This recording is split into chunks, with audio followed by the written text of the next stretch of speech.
नमस्कार, मैं एस के आनंद और आप देख रहे हैं पीएम बिहार न्यूज। जैसा कि आप सभी जानते हैं कि देश में अभी सिंदूर ऑपरेशन को लेकर के काफी चर्चाएं हो रही है और अब जो चर्चाएं देश में जैसा कि चल रही है, हर घर सिंदूर योजना। और इस मुद्दे पर बात करने के लिए मेरे साथ है कांग्रेस के नेत्री नीतू देवी जी, जो झारखंड से चल के बिहार में आई है और जमुई में है। और आइए जानते हैं इस मुद्दे पर क्या करना चाहेगी, क्योंकि अभी खास करके महिलाओं की बात है। सिंदूर की कीमत महिला ही बता सकती है क्या होती है, लेकिन इस मुद्दे पर प्रधानमंत्री अक्सर जो है एक आप अपने बयान में बोले थे कि हमारे जो नसों में गर्म सिंदूर बह रहा है, इसको लेकर के भी इनसे जानने का प्रयास करते हैं। स्वागत है मैडम मेरे चैनल में। बहुत बहुत धन्यवाद। क्या कहेंगे? बिल्कुल, मैं कहना चाहूंगी कि जिस तरह से आज भाजपा की सरकार है केंद्र में और मोदी जी जिस तरह से एक संवैधानिक पद पर रह करके ऐसी बात जो कर रहे हैं वो बिल्कुल अशोभनीय है। क्योंकि आप जानते हैं सिंदूर खोलते और नसों में ना इस तरह का जो बयानबाजी एक वो मानसिकता दर्शाता है कि देश के एक उच्च पद पर बैठे संवैधानिक पद पर बैठे व्यक्ति को ऐसी बातें नहीं करनी चाहिए। क्योंकि आप सिंदूर में जानते हैं कि पारा है तो वो आप नस में ले ही नहीं सकते हैं। अगर आप लेते हैं तो आपकी मृत्यु तय है।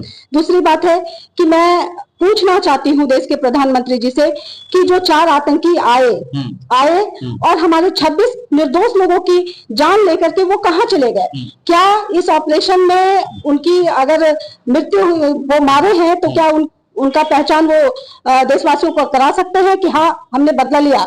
लेकिन ये नहीं कराते हुए जो हमारे देश के जो हमारे वीर सैनिकों ने जो पाकिस्तान में कई ऐसे उग्रवाद की जो ध्वस्त करने का काम किया है, तो ये वो धन्यवाद के पात्र हैं।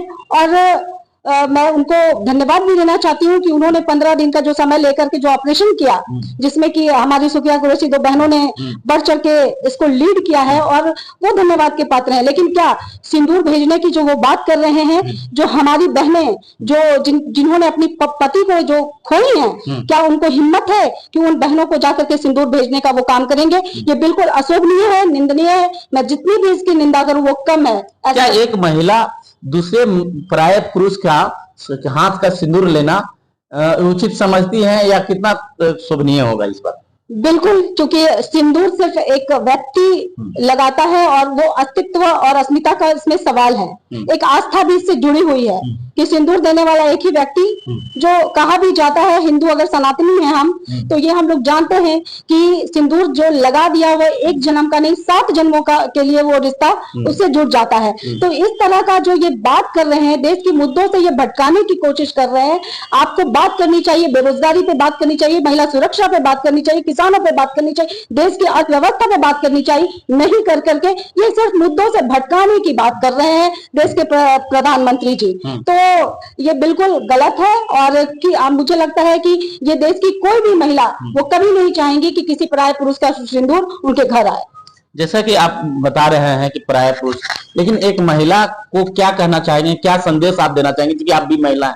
एक महिला दूसरे महिला को, देश की महिला को क्या कहना चाहेंगे कि क्या सिंदूर लेना चाहिए या सिंदूर नहीं लेना चाहिए? यदि सिंदूर भाजपा वाले कोई भी नेता यदि आते हैं देने के लिए तो क्या कहें?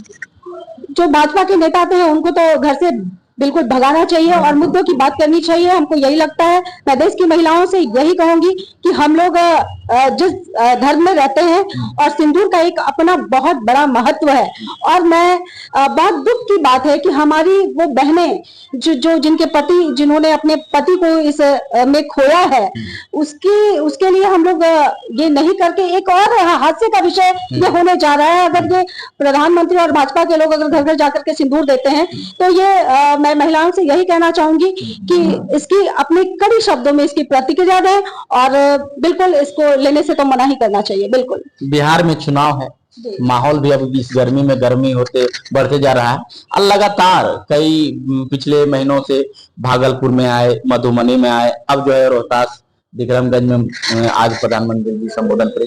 आखिर क्या है, मोदी जी इतना बार प्रधानमंत्री, देश के प्रधानमंत्री हैं, इतना बार आ रहे हैं बिहार को क्या मिला है आज तक? थोड़ा सा आप बताएंगे मेरे इस पर। मैं बिहार में लगातार मैं गांव में जाकर के देख रही हूँ, घूम रही हूँ और बिहार जिस तरह से विकास की में गति होनी चाहिए थी, लेकिन हुआ नहीं है। ये जो कहते हैं कि विकास पुरुष, हमको लगता है ये ऐसा प्रधानमंत्री विनाश पुरुष के नाम से जाना जाना चाहिए। क्या बात क्योंकि करते हैं आप मैडम, बिल्कुल आप विश्व गुरु हैं और आप कहते हैं बिल्कुल ये मीडिया हो, आप लोग मीडिया के लोग हैं, आप जितना भी उनको वाहवाही देने का काम कर रहे हैं, लेकिन मुद्दों की अगर बात करें और खास करके बिहार की मैं बात करूंगी तो मैं बिहार में देख रही हूँ कि शिक्षा सबसे नीचे स्तर पे है। महिलाओं में, मैं महिला हूँ, महिला के बीच में काम कर रही हूँ, महिलाओं की बात करूंगी, आर्थिक स्थिति सबसे ज्यादा खराब है। जीविका दीदी जो जिनको आप लोग इन्होंने जोड़ा और ये लोग कर्ज बचत करके उनको कर्ज के बोझ तले भी ये दबी हैं। और जीविका से यानी महिलाएं कर्ज के बोझ तले दबी हुई हैं, मानती इसलिए हूँ कि मैं मिली हूँ।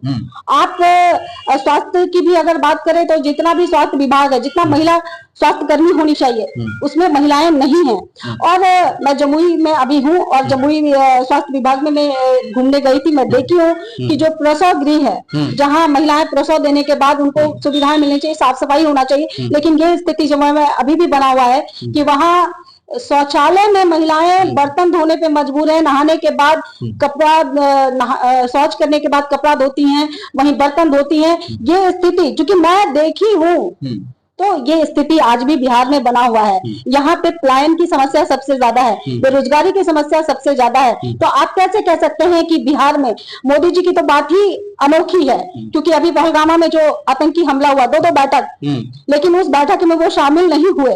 ये मोदी जी हर चीजों से अपने आप को ऊपर रखना चाहते हैं, वो सामना नहीं करना चाहते। मीडिया आज तक प्रेस कॉन्फ्रेंस नहीं की है, क्या कारण है? हिम्मत है तो प्रेस कॉन्फ्रेंस करके दिखाइए, लेकिन उनको कुछ भी नहीं, उनको सत्ता के लिए वो कुछ भी मेरे ख्याल से माहौल बनाते हैं और वो अपना काम करते हैं। वो प्रधानमंत्री नहीं, प्रचार मंत्री मेरे ख्याल से होना चाहिए उनका नाम। प्रचार मंत्री, बिल्कुल प्रचार मंत्री। तो अभी जैसा कि 2025 में है महागठबंधन का, अब सीटें भी कहीं ना कहीं अब हर जगह अनाउंस में हो गया है, प्रचारक भी कहीं ना कहीं लिस्ट जारी हो चुकी है। तो क्या लगता है 25 में किस मजबूती के साथ आपकी जो माई बहन मान योजना है, लोगों में अभी आप जा रहे हैं, महिलाओं में क्या एक देखते हैं, महिलाओं अपना दर्द क्या सुनाती है और आपको क्या लगता है जुड़ाव कैसे मतलब महिलाओं से हो रही है? बिल्कुल, मैं महिलाओं के बीच में जा रही हूँ तो उनमें काफी दर्द है, क्योंकि आप देखेंगे, मैं भी देखी, वो बताई भी है कि जैसे शादी हुआ, पति रोजगार के लिए बाहर प्लान करके काम करने के लिए चले जाते हैं। यहाँ पे अगर कोई बीमार भी पड़ गया तो उतनी दूर से आने में समय, तो ये स्थिति बनी हुई है। महिलाओं की आर्थिक पर डे का जो इनकम है 50 से 150 रुपया, और इस महंगाई में आप देख रहे हैं कि 18% हर एक चीज में, खाने के सामग्री से लेकर हर एक चीज में जीएसटी है। तो अब बिहार की महिलाएं, बिजली बिल, स्मार्ट मीटर आप लगा दिए हैं, लेकिन यहाँ आज भी हमको लगता है कि 80 से 90% महिला चूल्हा पे खाना बनाती हैं। आज 21वीं सदी में आप बात करते हैं उज्ज्वला योजना, ये सब, लेकिन गांव में जो फैक्ट बात है कि आप आज भी हमारी माँ बहन चूल्हे पे खाना बना रही हैं। तो महिलाएं इससे त्रस्त है। लेकिन इस परिस्थिति में अगर हमारे बिहार के अध्यक्ष महोदय, प्रभारी जी और शीर्ष नेतृत्व आदरणीय मल्लिकार्जुन खड़गे जी, हमारे नेता प्रतिपक्ष राहुल गांधी जी, पूर्व अध्यक्ष, इन्होंने जो ये फैसला लिया है बिहार में देश की आधी आबादी को मजबूती देने के लिए, आर्थिक सशक्तिकरण करने के लिए एक छोटी सी पहल, हमको लगता है कि उनके लिए ये बहुत ही सशक्त कदम होगा कि अगर हमारी सरकार बिहार में बनती है तो उनको 2500 रुपया मानदेय मिलेगा। क्योंकि हमारी माँ बहन जो है वो पैसे का मिसयूज नहीं करती हैं, वो और भी अनावश्यक चीजों में खर्च नहीं करती हैं। और बिहार में मैं गई हूँ तो यहाँ पे आज भी मेरे मासिक धर्म में कपड़े का इस्तेमाल करती हैं, क्योंकि आप देखिएगा कि सर्वाइकल कैंसर जैसे बीमारी को वो न्योता दे रही हैं। कहीं ना कहीं ये मजबूरी है कि वो पैड खरीदने के लिए पैसे नहीं है उनके पास। तो ये आर्थिक मदद ये बहुत ही कारगर साबित होगी और मुझे लगता है कि महिलाएं इस चीज को समझ रही हैं और इस बार क्रांति होना तय है। बिहार में महिलाएं बढ़ चढ़ के पार्टी से जुड़ भी रही हैं और वो चाहती हैं कि बदलाव हो।